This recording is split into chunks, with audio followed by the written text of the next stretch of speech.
Hello everyone, আসসালামু আলাইকুম। কেমন আছেন সবাই? আশা করি যে যেখান থেকে দেখছেন সবাই অনেক বেশি ভালো আছেন।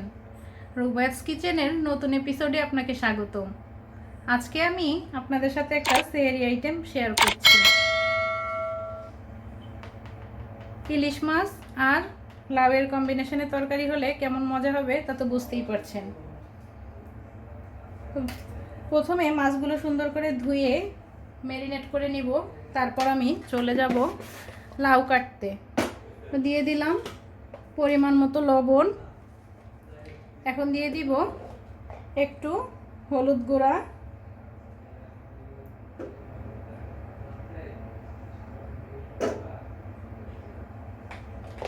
একটু মরিচ গুঁড়া, তারপর একটু ম্যারিনেট করে রাখবো। আর ম্যারিনেশনে রেখে এরই মাঝেই আমি লাউটা কেটে নিব।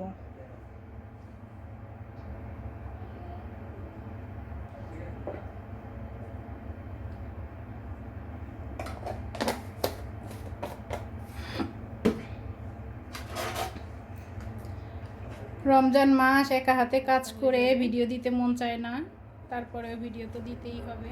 অনেক কাজ। রমজান মাসে কাজ করে সবাই টায়ার্ড হয়, শুধু টায়ার্ড হয় না বাসার মেয়ে মানুষরা, জানেন।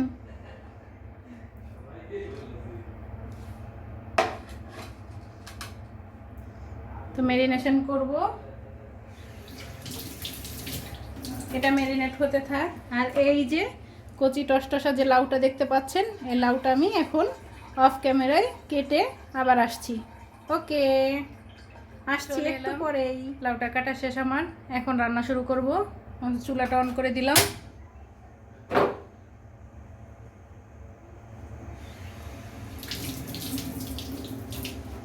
এদিকে আলু ভাজিটাও বসিয়ে দিব, দুইটা চুলাই অন করে দিয়েছি।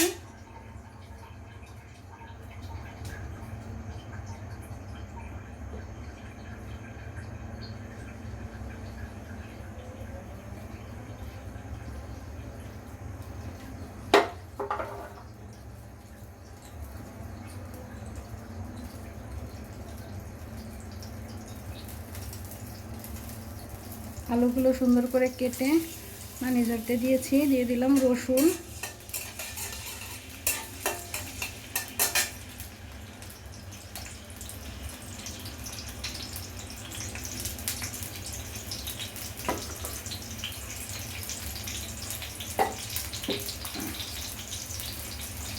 আলুর সাথে আমি একসাথে পেঁয়াজ মরিচ কেটে রেখেছি, আলুর ভেতরেই আছে। এদিকে তেলটা গরম হতে থাক।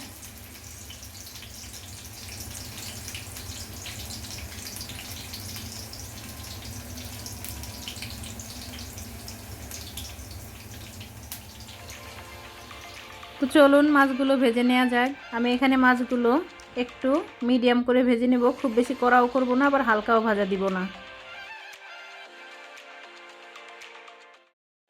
আর এই পাশের চুলায় আমি আলুটা ভেজে নিচ্ছি। এখানে যেটা হয়েছে, আমার রান্নাঘরটা অনেক ছোট, আর দুইটা চুলা একসাথে ক্যাপচার করতে গিয়ে ট্রাইপডটা অনেকখানি জায়গা নিয়ে নেয়, আমার রান্না করতে অসুবিধা হচ্ছিল।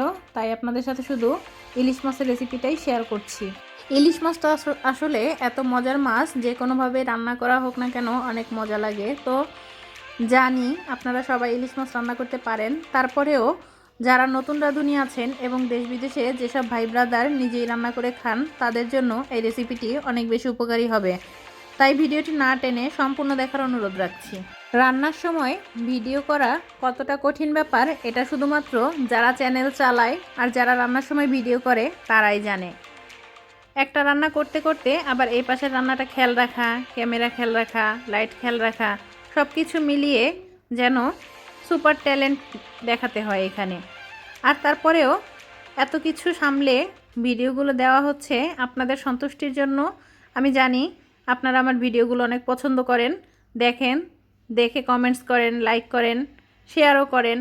আর আমি ভিডিওগুলো করে থাকি আপনারা যেন দেখে আমাকে দোয়া করেন। আপনারা আমাকে দোয়া করবেন, আমিও আপনাদের দোয়া করব।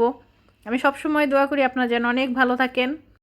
যারা আমাকে সাপোর্ট করেন, আমার ভিডিওগুলোতে লাইক কমেন্টস করেন, তাদের কাছে আমি অনেক কৃতজ্ঞ। আর যারা দেখতে দেখতে আমার ভিডিওটি আজ প্রথম দেখছেন তাদেরকে বলছি, আমি রান্নার অনেক ইজি টিউটোরিয়াল দিয়ে থাকি। যারা একদমই রান্না পারে না তাদের কাছেও মনে হবে রান্নাটা ভীষণ ইজি আর আমি পারবো। যদি আমার ভিডিওটি দেখতে দেখতে কোনো একটি পার্ট ভালো লেগে যায় তাহলে প্লিজ ভিডিওতে একটি লাইক করুন, চ্যানেলটি সাবস্ক্রাইব করুন আর কমেন্টসে আপনি কোথা থেকে দেখছেন জানিয়ে দিন। ফ্রেন্ডস অ্যান্ড ফ্যামিলির সঙ্গে এই রান্নাটি শেয়ার করতে একদম ভুলবেন না। জানেন, আমিও একদিন এত রান্না পারতাম না। আমি রান্নাগুলো শিখেছি ইউটিউব থেকে। এই জন্য সবগুলো সোশ্যাল প্ল্যাটফর্মের মধ্যে ইউটিউবটা আমার কাছে বেস্ট মনে হয়। আর আমি ম্যাক্সিমাম টাইমই ইউটিউবে অ্যানালাইসিস করেই রান্নাগুলো শিখেছি। আর তারপর তখন থেকেই আমার ইচ্ছে হয়েছে যে আমি যদি কখনো সুযোগ পাই তাহলে আমি একটা ইউটিউব চ্যানেল ক্রিয়েট করব। আর আমি এভাবে আমি যে রান্নাগুলো পারি সেগুলোই সবার সাথে শেয়ার করব। সবাই দেখে নেবে, শিখে নেবে, সবাই উপকৃত হবে। তাই আমি একটা কমপ্লিট ডিজিটাল মার্কেটিং কোর্স করেছি। আর এটা থেকেই আমার মনে হলো যে আমি ভিডিও মার্কেটিংয়ের উপরে কাজ করব। আর তখন থেকেই চ্যানেলটা ক্রিয়েট করলাম আর ভিডিও দিতে শুরু করলাম। এই তো আমার ইউটিউব জার্নি শুরু। জানি না আপনাদের কাছে কেমন লাগে, আপনাদেরকে কতটুকু স্যাটিসফাইড করতে পেরেছি, কিন্তু আমি আমার সর্বোচ্চ দিয়ে চেষ্টা করি। তবে আরও যত দিন যাবে তত সুন্দর হবে, ভিডিওগুলো সুন্দর হবে, এডিটিং সুন্দর হবে, চ্যানেল আরও বেশি সময় দিতে পারবো। এখন ছোট বাচ্চা নিয়ে রান্না করা, ভিডিও করা, চ্যানেলে সময় দেয়া, আরও অন্য কাজ সব কিছু মিলিয়ে এত বেশি টাইম দিতে পারি না। বাচ্চাটা যখন আর একটু বড় হবে তখন আরও বেশি সময় দিতে পারবো, তখন আরও সুন্দর কোয়ালিটিফুল ভিডিও আপনাদেরকে দিতে পারবো। যাই হোক, বক কম করে রান্না শুরু করি। আমার সবগুলো মাছ ভেজে নেওয়া হয়ে গিয়েছে। মাছগুলো ভেজে নিতে আমার টাইম লেগেছে প্রায় 4 থেকে 5 মিনিট। আমি মিডিয়াম আঁচে ভেজেছি। দিয়ে দিলাম পেঁয়াজ বাটা, মরিচ বাটা আর সামান্য আদা বাটা। এখন দিয়ে দিব কিছুটা গোটা জিরা। আগে আমি একটু পানি দিয়ে নিচ্ছি কারণ তেলগুলো অনেকটা গরম হয়ে আছে আর মশলাটা পুড়ে যেতে পারে। আর মশলাটা পুড়ে গেলে কিন্তু তরকারিটা একদম তিতো লাগবে। এজন্য আমি পানি দিয়ে নিলাম। এখন আমি দিয়ে দিব কিছুটা গোটা জিরা আর জিরার গুঁড়া দিব, হলুদ মরিচের গুঁড়া দিব, দিয়ে দিলাম হলুদের গুঁড়া 1 চামচ মতো। এখন আমি দিয়ে দেব মরিচের গুঁড়া। এখানে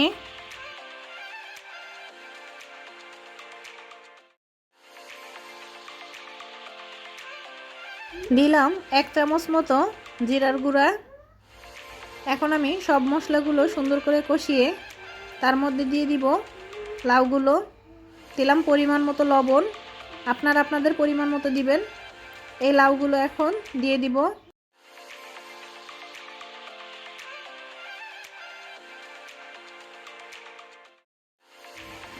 লাউগুলো দিয়ে সাথে সাথেই কিন্তু পানি দিব না। আমি অর্ধেকটা লাউ দিয়েছি, বাকি অর্ধেকটা লাউ দিলাম। এখন মশলার সাথে ভালো করে নেড়ে চেড়ে একটু ঢেকে দেব। ঢেকে আমি 4 থেকে 5 মিনিট মতো রান্না করে নেব। যখন লাউগুলো একটু নরম হয়ে চুপসে যাবে, আপনি দেখলেই বুঝতে পারবেন যখন পরিমাণে কমে যাবে, মানুষ বলে যে মজে যাবে, ওই মজে গেলে তখন আপনি পানি দিতে পারবেন, তাহলে তরকারিটার আসল টেস্ট পাবেন। এই তো দেখেন আমার তো লাউগুলো অনেকটা নরম হয়ে চুপসে গিয়েছে। এখন আমি লাউয়ের মধ্যে পানি দিয়ে দিব। আমি এখানে ছোট একটা লাউ পুরো ইউজ করেছি, এজন্য আমি একটু বেশি করেই পানি দিব। আর আমি এখানে 2 দিনের জন্য তরকারি রান্না করেছি। কালকে হয়তো একটা ভাজি টাজি করব, এটা দিয়েই চালিয়ে দিব। আপনারা যেমন তরকারি দিবেন সেই অনুপাতে পানি দিবেন, যেমন ঝোল খেতে পছন্দ করেন সেই রকম পানি দিবেন। আপনারা বলবেন যে আপু মাত্র 4টা মাছ রান্না করে, মানে 4 পিস মাছ রান্না করে। আমরা 2 জন মানুষ রোজা রাখবো। আর এই মাছগুলা বেশ মোটা মোটা আপনার ভাইয়া বাজার থেকে কেটে এনেছে। বেসিক্যালি সবসময় আমার মাছগুলো বাজার থেকেই কেটে আনে, বড় মাছগুলো। আর ছোট মাছ আমরা খুবই কম খাই। ছোট বাচ্চা নিয়ে মাছ কাটা অনেক কষ্টকর হয়ে যায়, এজন্য আপনার ভাইয়া ম্যাক্সিমাম টাইমই বাজার থেকে মাছ কেটে নিয়ে আসে।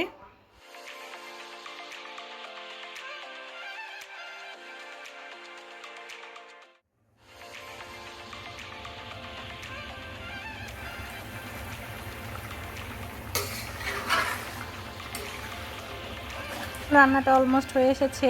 এখন আমি মাছগুলো দিয়ে নামিয়ে নিব। তো মাছগুলো দিলাম, দিয়ে আমি 2 মিনিট মতো রান্না করে নামিয়ে নিব। নামানোর আগে সামান্য একটু ভাজা জিরার গুঁড়া দিব। আপনি চাইলে দিতেও পারেন, নাও দিতে পারেন, তবে আমার ভাজা জিরার গুঁড়াটা দেওয়ার সময় ক্যামেরাটা অন করতে মনে ছিল না, এই জন্য ভিডিওটা নেই। আজ এই পর্যন্তই। দেখা হবে আপনাদের সাথে পরবর্তীতে নতুন কোনো রেসিপির সাথে, নতুন কোনো ভিডিওতে। সেই পর্যন্ত সবাই ভালো থাকবেন, নিজের খেয়াল রাখবেন, নিজের পরিবারের খেয়াল রাখবেন, আর বেশি বেশি করে রুবাইয়াস কিচেন দেখবেন। আল্লাহ হাফেজ।